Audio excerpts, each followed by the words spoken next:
ICUಲಿ 10 ನಿಮಿಷ ಹಿಂದೆ ಚೆನ್ನಾಗಿತ್ತು ಪೇಷಂಟು, ಈಗ ನೋಡ್ಕೊಂಬಂದೆ ಕಾರ್ಡಿಯಾಕ್ ಅರೆಸ್ಟ್ ಅಂತ ಹೇಳ್ಬಿಟ್ಟು ಕರೆದ್ಬಿಟ್ಟು ಇದು ಮಾಡಿ ಈಗ ನನಗೆ ಡೆಡ್ ಬಾಡಿ ಕೊಡ್ತಿದ್ದೀರಿ ಅಂತ. ಈಗ ಹಾರ್ಟ್ ಪ್ರಾಬ್ಲಮ್ ಮುಂಚೆ ಇರುತ್ತೆ, ಹಾರ್ಟ್ ಪ್ರಾಬ್ಲಮ್ ಇದ್ದು ಹೇಗೆ ಅವರು ಒಂದು 10 ವರ್ಷ 15 ವರ್ಷ ತಳ್ಕೊಂಡ್ ಬಂದಿರ್ತಾರೆ, ಇಲ್ಲಿ ಮೇಂಟೈನ್ ಮಾಡುವಾಗ ಅದು ಕಾರ್ಡಿಯಾಕ್ ಅರೆಸ್ಟ್ ಆಗ್ಬೋದು.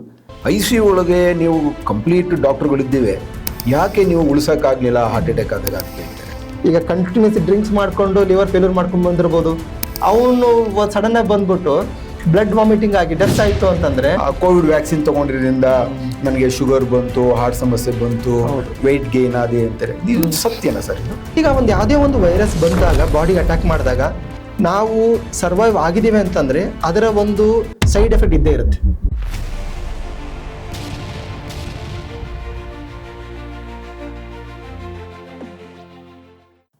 ಸರ್, ಹಾಸ್ಪಿಟ್ಲ್ಗಳಲ್ಲಿ 2 ಇನ್ಸಿಡೆಂಟ್ಗಳಾದಾಗ ಗಲಾಟೆ ಆಗುತ್ತೆ. ನಿಮ್ಮ ಅನುಭವ ಇರ್ಬೋದು, ನಮ್ಮ ಅನುಭವ. ಒಂದು, ನನ್ನ ಪೇಷಂಟ್ ಚೆನ್ನಾಗಿದ್ರು, ಎಲೆಕ್ಟ್ರಿಕ್ ಕೇಸ್ ಒಳಗೆ ಕರ್ಕೊಂಡೋದ್ರು ಓಟಿಗೆ, ಆಪರೇಷನ್ ನನಗೆ ಡೆಡ್ ಬಾಡಿ ತಂದ್ಕೊಟ್ರು ಅಂತ. ಇನ್ನೊಂದು, ICUಲಿ 10 ನಿಮಿಷ ಹಿಂದೆ ಚೆನ್ನಾಗಿತ್ತು ಪೇಷಂಟು, ಈಗ ನೋಡ್ಕೊಂಬಂದೆ ಕಾರ್ಡಿಯಾಕ್ ಅರೆಸ್ಟ್ ಅಂತ ಹೇಳ್ಬಿಟ್ಟು ಕರೆದ್ಬಿಟ್ಟು ಇದು ಮಾಡಿ ಈಗ ನನಗೆ ಡೆಡ್ ಬಾಡಿ ಕೊಡ್ತಿದ್ದೀರಿ ಅಂತಿದೆ. ಇನ್ನೊಂದು ಕ್ವಶನ್ ಅವರೇ ಕೇಳ್ತಾರೆ, ICU ಒಳಗೆ ನೀವು ಕಂಪ್ಲೀಟ್ ಡಾಕ್ಟರ್ಗಳಿದ್ದೀವಿ, ಯಾಕೆ ನೀವು ಉಳಿಸೋಕ್ಕಾಗಲಿಲ್ಲ ಹಾರ್ಟ್ ಅಟ್ಯಾಕ್ ಆದಾಗ ಅಂತ ಕೇಳ್ತಾರೆ. ಯಾಕೆಂದ್ರೆ ಇದು ಪ್ರತಿಯೊಬ್ಬ ನಮ್ಮ ಜನಗಳಿರೋಂಥದ್ದು ಕಲ್ಪನೆ ಏನಂದ್ರೆ, ICUಲಿದ್ದು ನೀವು ಡಾಕ್ಟರ್ ಉಳಿಸೋಕ್ಕಾಗ್ಲಿಲ್ಲ ಅಂದ್ರೆ ಇನ್ನೇನ್ ಪ್ರಯೋಜನ ಅಂತ. ಇದಕ್ಕೆ ನೀವು ಏನ್ ಹೇಳ್ತೀರಾ ಸರ್? ಸರ್, ಒಬ್ಬ ವ್ಯಕ್ತಿ ICU ಬರ್ತಾ ಇದ್ದಾನೆ ಅಥವಾ ಆಪರೇಷನ್ ಥಿಯೇಟರ್ ಹೋಗ್ತಾ ಇದ್ದಾನೆ ಅಂದ್ರೆ ಏನು ತೊಂದರೆ ಇಲ್ಲದೆ ಬರಕ್ ಸಾಧ್ಯ ಇಲ್ಲ. ತೊಂದರೆ ಇದ್ರೇನೆ ಅವ್ರು ICU ಬರಕ್ಕಾಗತ್ತೆ.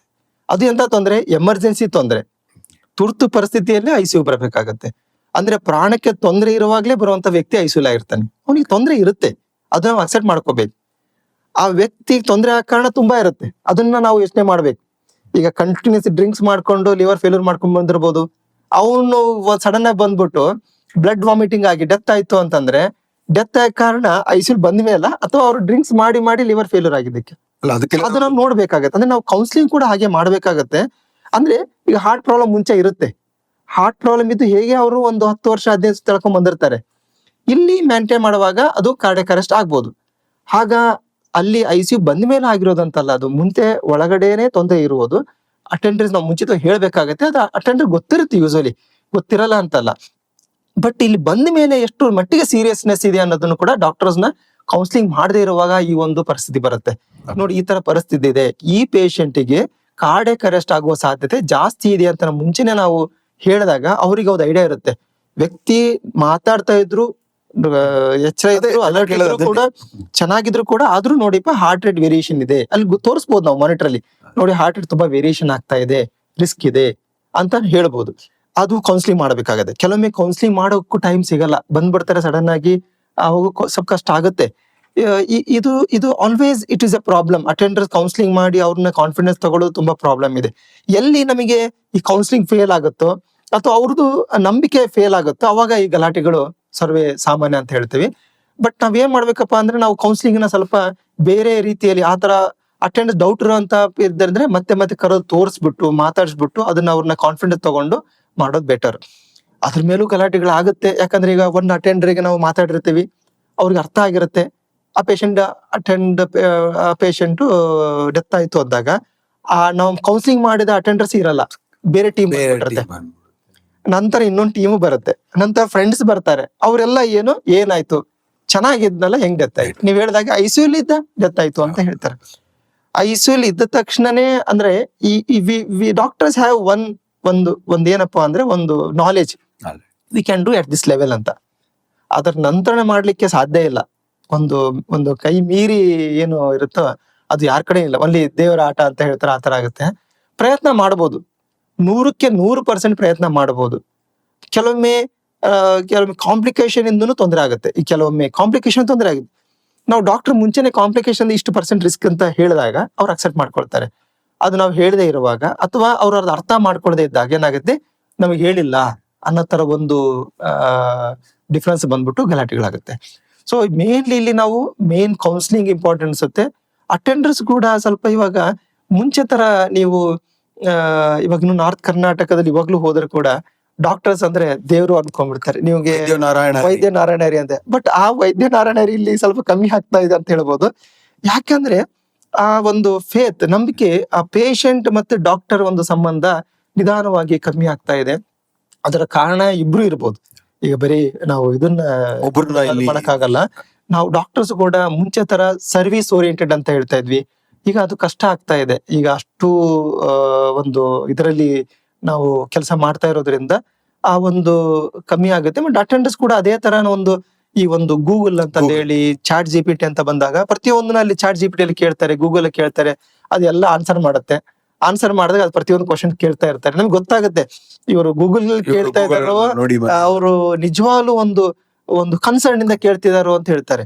ಅಟೆಂಡರ್ ಬರುವಾಗ ಒಬ್ರು ಗೂಗಲ್ ಕೇಳ್ಕೊಂಡು ಕೇಳ್ತಿರ್ತಾರೆ, ಅಂದ್ರೆ ಚಾಟ್ ಜಿಪಿಟಿ ಇಂದ. ಕೆಲವೊಬ್ರು ನಿಜವಾಗ್ಲೂ ಕನ್ಸರ್ನ್ ಅಲ್ಲಿ ಕೇಳ್ತಿರ್ತಾರೆ. ನಾವು ಅದನ್ನ ಎರಡಕ್ಕೂ ಆನ್ಸರ್ ಮಾಡ್ಬೇಕಾಗತ್ತೆ. ಬಟ್ ಏನು ಅಂತಂದ್ರೆ ನಂಬಿಕೆ ಅನ್ನೋದೇ ಇಲ್ಲಿ ನಮ್ಮಿಬ್ಬರ ನಡುವೆ ಬಾಂಡಿಂಗ್ ಇರೋದು. ಪೇಷಂಟ್ ಮತ್ತು ಅಟೆಂಡರ್ಸ್, ಪೇಷಂಟ್ ಡಾಕ್ಟರ್ ಮತ್ತು ಪೇಷಂಟ್ ಮತ್ತು ಅಟೆಂಡರ್ ಜೊತೆ ಇರುವಂತ ಬಾಂಡ್ ಅಂದ್ರೆ ನಂಬಿಕೆ. ಆ ನಂಬಿಕೆ ಹದಗೆಡ್ತಿಲ್ಲಂಗೆ ನಾವು ನೋಡ್ಕೋಬೇಕು, ಅವರು ನೋಡ್ಕೋಬೇಕು. ಅವಾಗ ಮಾತ್ರ ನಮಗೆ ಸಕ್ಸಸ್ ಸಿಗುತ್ತೆ. ಸರ್, ಈಗ ನೀವು ಕಳೆದ 20 ವರ್ಷದಿಂದ ICU ನೋಡ್ಕೊಂಡು ಬಂದಿದೆ. ಪ್ರತಿ ವರ್ಷನೂ ಕೂಡ ಒಂದು ಇಂಪ್ರೂವ್ ಆಗಿದೆ. ಈಗ ಮುಂದೆ ಇನ್ನೊಂದು 5 ರಿಂದ 10 ವರ್ಷ ನೋಡಿದ್ರೆ ನಿಮ್ಗೆ ಈ ICU ಟೆಕ್ನಾಲಜೀಸ್ ಅಲ್ಲಿ ಎಷ್ಟು ಮಟ್ಟಿಗೆ ಇನ್ನೂ ಇಂಪ್ರೂವ್ ನೋಡ್ಬೋದು ನಾವು? ಅಂದ್ರೆ ಇದು ಜೀವ ಉಳಿಸುವ. ಹೌದು, ಈಗ ಟೆಕ್ನಾಲಜಿ ಅಂದ್ರೆ ನಾನು ಅವಾಗಿಂದನೂ ಟೆಕ್ನಾಲಜಿ ಬಗ್ಗೆ ತುಂಬಾ ಹೇಳಿದೆ. ಈಗ ಏನಂತಂದ್ರೆ ಮೇನ್ ICU ಅಲ್ಲಿ ಅರ್ಲಿ ಐಡೆಂಟಿಫಿಕೇಶನ್ ಅಂದ್ರೆ ಬೇಗ ಐಡೆಂಟಿಫೈ ಮಾಡೋದು, ಬೇಗ ಟ್ರೀಟ್ಮೆಂಟ್ ಕೊಡೋದು. That is very important. Early identification and appropriate treatment, ಯಾವ್ದು ಸೂಕ್ತ ಇದೆಯೋ ಆ ಟ್ರೀಟ್ಮೆಂಟ್ ಕೊಡಬೇಕು ಅನ್ನೋದು ಇರುತ್ತೆ. ಈಗ ಟೆಕ್ನಾಲಜಿ ಇಂಪ್ರೂವ್ಮೆಂಟ್ ಆದಾಗ ಬೇಗನೆ ನಮಗೆ ಅದು ಐಡೆಂಟಿಫೈ ಆಗ್ತಾ ಇದೆ. ಎಕ್ಸಾಂಪಲ್, ಮಾನಿಟರ್ ಬೇಗ ಡಿಟೆಕ್ಟ್ ಮಾಡ್ತಾ ಇದೆ. ಆಮೇಲೆ ವೆಂಟಿಲೇಟರ್ ಎಷ್ಟು ಸೂಕ್ಷ್ಮ ಆಗಿದೆ ಅಂತಂದ್ರೆ ಅದೊಂದು ಕ್ಲೋಸ್ ಲೂಪ್ ಥಿಯರಿ ಅಂತ. ನಾವು ಈಗ ಆ ಪೇಷಂಟ್ಗೆ ಇಷ್ಟು ವಾಲ್ಯೂಮ್ ಇಷ್ಟು ಬರ್ತಾ ಇದೆ, ಜಾಸ್ತಿ ಬರ್ತಾ ಇದೆ ಅಂತ ಅದೇ ಹೇಳುತ್ತೆ. ಈಗ ಸ್ಮಾರ್ಟ್ ವೆಂಟಿಲೇಟರ್ಸ್ ಅಂತೆಲ್ಲ ಬಂದಿದೆ. ಸೊ ಟೆಕ್ನಾಲಜಿ ಯಾವ ಲೆವೆಲ್ ಇಂಪ್ರೂವ್ಮೆಂಟ್ ಆಗಿದೆ ಅಂತಂದ್ರೆ ನಾವು ಆ ಒಂದು ಏನೇ ತೊಂದರೆ ಇದ್ರು ಬೇಗ ಐಡೆಂಟಿಫೈ ಮಾಡ್ಲಿಕ್ಕೆ ಹೆಲ್ಪ್ ಮಾಡ್ತಾ ಇದೆ, ಟ್ರೀಟ್ಮೆಂಟ್ ಕೊಡೋಕ್ಕೂ ಅನುಕೂಲ ಆಗ್ತಾ ಇದೆ. ಅದು ಒಂದು ಟೆಕ್ನಾಲಜಿಯಿಂದ. ಫ್ಯೂಚರ್ ಹೇಗಿರುತ್ತೆ ಅಂತಂದ್ರೆ ಇವಾಗ ನಾನೇನು ಅನ್ಕೊಳ್ತಾ ಇದ್ದೇನೆ ಅಂತಂದ್ರೆ ಈಗ ನಾವು ಮುಂಚೆ ಈಗ ICU ಅಂತಂದ್ರೆ ಒನ್ಲಿ ಬೆಂಗಳೂರು ಮೆಟ್ರೋ ಸಿಟೀಸ್ ಅಲ್ಲಿ, ಇವಾಗ ಟೈರ್ 2 ಸಿಟೀಸ್ ಎಲ್ಲ ಬರ್ತಾ ಇದೆ. ಅದೇ ತರ ಈ ಒಂದು ICU ಪೆರಿಫೆರಿಗೆ ರೀಚ್ ಆಗ್ಬೇಕು. ಯಾಕಂದ್ರೆ ಇಲ್ಲಿ ಇರೋದೇ ಟೈಮಿಂಗ್, ನಾ ಹೇಳಿದೆ ಟ್ರಾಮಾ ಅಲ್ಲಿ ಗೋಲ್ಡನ್ ಅವರ್ ಅಂತ. 1 ಅವರ್ ಅಲ್ಲಿ ಆ ಪೇಷಂಟ್ ಟ್ರೀಟ್ಮೆಂಟ್ ಮಾಡಿದ್ರೆ ಉಳಿತಾನೆ. 1 ಅವರ್ ಡಿಲೇ ಆದ್ರೆ ಅವ್ನ ಡೆತ್ ರಿಸ್ಕ್ ಜಾಸ್ತಿ ಇರುತ್ತೆ. ಪಾಯ್ಸನಿಂಗ್ ಅಷ್ಟೇ, ಪಾಯ್ಸನಿಂಗ್ ಏನ್ ತಗೊಂಡಿದ್ದ ಅನ್ನೋದಕ್ಕಿಂತ ಉಸಿರಾಟ BP ಮೇಂಟೈನ್ ಮಾಡೋದಷ್ಟೇ ಇರುತ್ತೆ ಕೆಲಸ. ಅದನ್ನ ಅಲ್ಲೇ ನಾವು ಪಕ್ಕದಲ್ಲೇ ಒಂದು ಹಾಸ್ಪಿಟಲ್ ಅಲ್ಲಿ ಮಾಡ್ಬಿಟ್ರೆ ಅವಾಗ ಅವನು ಬರುವ ಟೈಮ್ ನ ಅವಾಯ್ಡ್ ಮಾಡ್ಬೋದು. ಬರುವಾಗ ಆಗುವಂತ ಕಾಂಪ್ಲಿಕೇಶನ್ಸ್ ಆಸ್ಪಿರೇಷನ್ ಆಗ್ಬೋದು, ಹಾರ್ಟ್ ಪ್ರಾಬ್ಲಮ್ ಆಗೋದನ್ನೆಲ್ಲ ಅವಾಯ್ಡ್ ಮಾಡ್ಬೋದು. ಅಂದ್ರೆ ಈ ಒಂದು ಕ್ರಿಟಿಕಲ್ ಕೇರ್ ಅನ್ನೋದು ಪೆರಿಫೆರಿಗೂ ಕೂಡ ರೀಚ್ ಆಗ್ಬೇಕು. ಅದು ಒಂದು ಟೆಕ್ನಾಲಜಿ. ಅದಕ್ಕೆ ICU ಅಂತ ಬರ್ತಾ ಇದೆ ಇವಾಗ. ICU ಅಂತಂದೇಳಿ ಒಂದು ಮಾನಿಟರ್ ಎಲ್ಲ ಇಲ್ಲೇ ಇಟ್ಕೊಂಡು ಬೇರೆ ಬಯಸ್ಗಳಲ್ಲಿ ಕ್ಯಾಮ್ರಾ ಎಲ್ಲ ಹಾಕೊಂಡು ಆ ಪೇಷಂಟ್ ನ ಅಲ್ಲೇ ಕ್ಯಾಮ್ರಾ ಮೂಲಕ ಸ್ಟಡಿ ಮಾಡಿ ಇಲ್ಲಿಂದ ಡಾಕ್ಟರ್ ಸ್ಪೆಷಲಿಸ್ಟ್ ಅಲ್ಲಿರುವಂತ ಡಾಕ್ಟರ್ಗೆ ಸಜೆಷನ್ ಮಾಡಿ ಇದನ್ನ ಮಾಡಿ ಅದನ್ನ ಮಾಡಿ ಅಂತೆಲ್ಲ ಹೇಳಿ ಟ್ರೀಟ್ಮೆಂಟ್ ಕೊಡ್ತಾ ಇದ್ದಾರೆ. ICU ಕೂಡ ಇನ್ನೂ ಮುಂದುವರಿಬಹುದು. ಇನ್ನೊಂದು AI, ಈಗ ಎಲ್ಲಾ ಕಡೆನೂ AI ಬರ್ತಾ ಇರೋದ್ರಿಂದ ಎಲ್ಲಾ ಕಡೆನೂ ಇವಾಗ ನಾವು ಯಾವ ಮಾನಿಟರ್ ಯೂಸ್ ಮಾಡ್ತೇವೋ, ಎಕ್ಸಾಂಪಲ್ ಎಕೋ ಮೆಷಿನ್ ಅಂತ ತಗೊಳ್ತೀವಿ. ಎಕೋ ಮೆಷಿನ್ ನಾವೆಲ್ಲ ಕಷ್ಟ ಪಡ್ತಾ ಇದ್ವಿ. ಇವಾಗ ಏನು ಹಾರ್ಟ್ ಎಷ್ಟಿದೆ ಪ್ರೋಬ್ ಬಿಡ್ಕೊಂಡು, ಈಗ ತುಂಬಾ ಈಸಿ. ಈಗ ಎಷ್ಟು ಸೂಕ್ಷ್ಮ ಆಗಿದೆ ಅಂದ್ರೆ ಇಟ್ಟ ತಕ್ಷಣ ನಮ್ಗೆಲ್ಲ ವ್ಯಾಲ್ಯೂಸ್ ಬೇಗ ಸಿಗ್ತಾ ಇದೆ. ಅದನ್ನ ನಾವು ಯೂಸ್ ಮಾಡ್ಕೋಬೇಕು. ಯೂಸ್ ಮಾಡ್ಕೊಂಡು ಈಗ ಹೇಗೆ ಅಂತಂದ್ರೆ ಈಗ ಆರ್ಟಿಫಿಷಿಯಲ್ ಇಂಟೆಲಿಜೆನ್ಸ್ ಎಲ್ಲ ಬಂದಿದೆ, ಟೆಕ್ನಾಲಜಿ ಇಂಪ್ರೂವ್ಮೆಂಟ್ ಆಗಿದೆ ಅಂತಂದ್ರೆ ಅದರ ಅರ್ಥ ಪೇಷಂಟ್ ರಿಕವರ್ ಆಗ್ತಾರಂತಲ್ಲ. ಅದು ಯೂಸ್ ಮಾಡೋದ್ ಕಲ್ತ್ರೆ ಮಾತ್ರ ಪೇಷಂಟ್ ರಿಕವರ್ ಆಗ್ತಾರೆ. ಈಗ ಹೇಗೆ ಈಗ ಎಲ್ಲಿ ನಮಗೆ ಕಾಂಪಿಟೇಷನ್ ಬರುತ್ತೆ ಅಂದ್ರೆ ಯಾವ ವ್ಯಕ್ತಿ AI ಗೊತ್ತಿರ್ತಾನೋ, ಯಾವ ವ್ಯಕ್ತಿ AI ಗೊತ್ತಿರಲ್ವೋ ಅವ್ರಿಬ್ಬರ ಮಡಿವೆ ಕಾಂಪಿಟೇಷನ್ ಬರುತ್ತೆ ಹೊರತು AI will not replace doctor replace ಮಾಡಲ್ಲ. ಈಗ ನಾವು ಇಬ್ರು ಡಾಕ್ಟರ್ಸ್ ಅಂತಂದ್ರೆ ನನಗೆ AI ಗೊತ್ತಿದ್ರೆ ನನಗೆ ಸ್ವಲ್ಪ ಮುಂದ್ಗಡೆ ಜಾಸ್ತಿ ಚೆನ್ನಾಗಿರುತ್ತೆ, ನಿಮಗೆ ಕಷ್ಟ ಆಗ್ಬೋದು. ಆ ತರ ಹೋಗುತ್ತೆ ಹೊರತು AI ಇಂದ ಬಂದಂತ ಎಲ್ಲಾ ಪ್ಯಾರಾಮೀಟರ್ಸ್ ಕೂಡ ಅದು ಯೂಸ್ ಮಾಡ್ಕೊಳಕ್ ಗೊತ್ತಿಲ್ಲ ಅಂದ್ರೆ ವೇಸ್ಟ್ ಆಗುತ್ತೆ. ಅಂದ್ರೆ ಯೂಸ್ ಮಾಡ್ಕೊಳಕ್ ಕಷ್ಟ ಆಗುತ್ತೆ. ಈಗ ನೀವು ಕ್ರಿಟಿಕಲ್ ಕೇರ್ ಅಂತಂದಾಗ ನಾವು ಪ್ರತಿ ಟೈಮ್ ರೌಂಡ್ಸ್ ಮಾಡುವಾಗ ಒಂದು ಜನರಲ್ ರೆಗ್ಯುಲರ್ ಪೇಷಂಟ್ಗೆ ಒಂದು 70-75 ಪ್ಯಾರಾಮೀಟರ್ ಚೆಕ್ ಮಾಡ್ತೀವಿ. 75 daily. Okay. Heart rate, BP, saturation ಅಂತ ನೀವು ನೋಡ್ತಾ ಹೋದ್ರೆ, ವೆಂಟ್ರಲ್ ಪ್ಯಾರಾಮೀಟರ್ಸ್ ಅಂತ ನೋಡಿದ್ರೆ, ಕಿಡ್ನಿ ಪ್ಯಾರಾಮೀಟರ್ಸ್ ಅಂತ ನೋಡಿದ್ರೆ, more than 70 ಪ್ಯಾರಾಮೀಟರ್ ಚೆಕ್ ಮಾಡ್ತೀವಿ. ಅದೇ ತರ ಸ್ವಲ್ಪ ಪೇಷಂಟ್ ವೆಂಟಿಲೇಟರ್ ಇದ್ದು ತುಂಬಾ ಕ್ರಿಟಿಕಲ್ ಇದ್ರೆ more than 100 ಪ್ಯಾರಾಮೀಟರ್ ಚೆಕ್ ಮಾಡ್ತೇವೆ ಡೈಲಿ. Okay. ಅಷ್ಟು ಪ್ಯಾರಾಮೀಟರ್ಸ್ ನ ನೀವು ಬಂದ್ಬಿಟ್ಟು ಎದುರುಗಡೆ ಕೊಟ್ಬಿಟ್ರೆ ನಮಗೆ ಎಷ್ಟು ಈಸಿ ಇರುತ್ತೆ, ತುಂಬಾ ಈಸಿ ಇರುತ್ತೆ. ಆ patient decision will be faster. ಓ ಇದು ಅಂತಂದೇಳಿ. So that is the next feature is I think AI is the one. ನಾವು ಅದನ್ನ ಕಲಿಬೇಕು. ಆಮೇಲೆ ಟೆಲಿ ICU ಅದು ನೆಕ್ಸ್ಟ್ ಫೀಚರ್ ಆಗಿರುತ್ತೆ. ಆಮೇಲೆ ಪೆರಿಫೆರಿ ICUs ನೆಲ್ಲ ಇಂಪ್ರೂವ್ಮೆಂಟ್ ಮಾಡೋದು ಅದು next. Actually you have to save life. ನೀವು ಎಷ್ಟೇ ಟೆಕ್ನಾಲಜಿ ಇಂಪ್ರೂವ್ಮೆಂಟ್ ಮಾಡಿದ್ರು ನೀವು ಲೈಫ್ ಸೇವ್ ಮಾಡ್ಲಿಲ್ಲ ಅಂದ್ರೆ ಅದು ಹೆಲ್ಪ್ ಆಗಲ್ಲ. ಈ ಆಂಗಲ್ ಅಲ್ಲಿ ನೋಡಿದ್ರೆ future ICU is bright actually, especially in India ತುಂಬಾ ಅಂದ್ರೆ ತುಂಬಾ ಇಂಪ್ರೂವ್ಮೆಂಟ್ ಆಗ್ತಾ ಇದೆ. ICU ನೀವು ಹೇಳಿದ್ರಿ, ತುಂಬಾ ವಿಧವಾದ ICUಗಳೆಲ್ಲ ನೀವೇ ಹೇಳಿದ್ರಿ. ಆ ಎಲ್ಲಾ ICUಗಳು ಕೂಡ ಬೇರೆ ಬೇರೆ ಟೆಕ್ನಾಲಜಿ ಬರ್ತಾ ಇದೆ. ನಾ ಹೇಳಿದೆ ಈಗ ಬ್ರೈನ್ ಅಲ್ಲಿ ಪ್ರೆಷರ್ ಮಾನಿಟರ್ ಮಾಡ್ಬೇಕು ಅಂತ ICP ಮಾನಿಟರಿಂಗ್ ಮೆಷಿನ್ಸ್ ಎಲ್ಲ ಬಂದ್ಬಿಟ್ಟಿದೆ. ಎಷ್ಟು ಈಸಿ ಮಾನಿಟರ್ ಮಾಡಿ ನಾವು ನಾನ್ ಇನ್ವೇಸಿವ್ ಟೆಕ್ನಿಕ್ಸ್ ಎಲ್ಲ ಬಂದಿದೆ. ಕಣ್ಣಲ್ಲಿ ಪ್ರೆಷರ್ಸ್ ಮಾನಿಟರ್ ಮಾಡ್ಬೋದು. ಇಂಟ್ರಾ ಆಕ್ಯುಲರ್ ಪ್ರೆಷರ್ ಮಾನಿಟರ್ ಮಾಡ್ತೀವಿ, ಅದರಿಂದ ಬ್ರೈನ್ ಪ್ರೆಷರ್ ಮಾನಿಟರ್ ಮಾಡ್ತೀವಿ. Okay. ಈ ತರ ಎಲ್ಲ ಬಂದಿದೆ. ಹಾರ್ಟ್ ಅಲ್ಲಿ ಸಂಬಂಧಪಟ್ಟಂತೆ ಮುಂಚೆ ನಾವು ಒಂದು ಇಂಟ್ರಾಯೋಟಿಕ್ ಬಲೂನ್ ಪಂಪ್ ಅಂತ ಹಾಕ್ತಾ ಇದ್ವಿ, IBP ಅಂತ. ಈಗ ಅದ್ರ ನೆಕ್ಸ್ಟ್ ವರ್ಷನ್ ಇಂಪೆಲ್ಲಾ ಅಂತ ಬಂದಿದೆ ಅದು. ಆಮೇಲೆ ಹಾರ್ಟ್ ಫೇಲ್ಯೂರ್ ಪೇಷಂಟ್ ಗಳಿಗೆ ಇವಾಗ ಹಾರ್ಟ್ ಪಂಪ್ ಮಾಡ್ಲಿಕ್ಕೆ ನಾವು ಮೆಡಿಸಿನ್ ಕೊಟ್ಟು ಟ್ರೈ ಮಾಡ್ತಾ ಇದ್ವಿ. ಈಗ ಅಲ್ಲೇ ಪಂಪಿಂಗ್ ಮೆಷಿನ್ ಹಾಕೋ ತರ ಇದೆ. LVAD ಅಂತಂದೇಳಿ ವೆಂಟ್ರಿಕಲ್ ಅಸಿಸ್ಟ್ ಡಿವೈಸ್ ಅಂತ ಬಂದಿದೆ. Okay. Left ventricle assist device. RVAD ಅಂತ ಬಂದಿದೆ, ರೈಟ್ ವೆಂಟ್ರಿಕಲ್ ಅಸಿಸ್ಟ್ ಡಿವೈಸ್ ಅಂತ.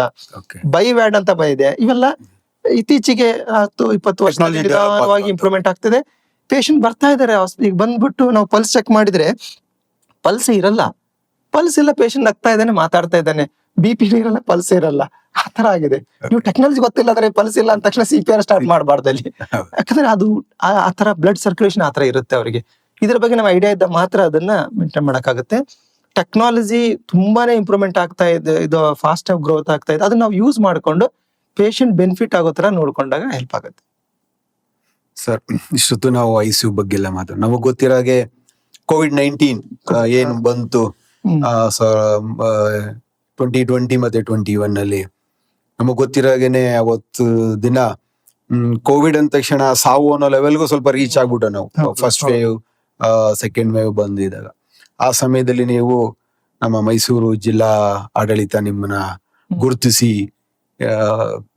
ಇದು ಸರ್ಕಾರಿ ICU ಇದನ್ನ ನಿಮ್ಗೆ ಕೊಟ್ಟಿದ್ ಮಾಡ್ರು. ಆ ಒಂದು ಅನುಭವ ನೀವೇನ್ ಮಾಡಿರೋದನ್ನ ಅದು ನಂತರ ಬಂದಂತ ದಿನಗಳಲ್ಲಿ ನಿಮ್ಗೆ ಎಷ್ಟು ವ್ಯತ್ಯಾಸ ಕಾಣುತ್ತೆ? ಯಾಕಂದ್ರೆ ಜನಗಳ ಬದಲಾವಣೆಲಿ ಇರ್ಬೋದು, ತಮ್ಮ ಆರೋಗ್ಯದ ದೃಷ್ಟಿಲಿ ಇರ್ಬೋದು. ಯಾಕಂದ್ರೆ ನಿಮ್ಗೂ ಕೂಡ ಕಳೆದ ಬಾರಿ ಕನ್ನಡ ರಾಜ್ಯೋತ್ಸವ ಪ್ರಶಸ್ತಿ ಬಂತು ಜಿಲ್ಲಾಡಳಿತ ಪರವಾಗಿ 2024.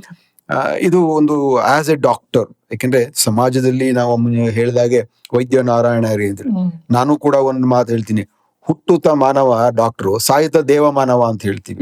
ಅಂದ್ರೆ ನಾವು ದೇವರಿಗೆ ಹೋಲಿಸ್ತೀವಿ ಡಾಕ್ಟರ್ನ, ಯಾಕಂದ್ರೆ ಅವ್ರು ನನ್ನ ಜೀವ ಉಳಿಸಿದ್ರು ಅಂತ ಹೇಳಿ.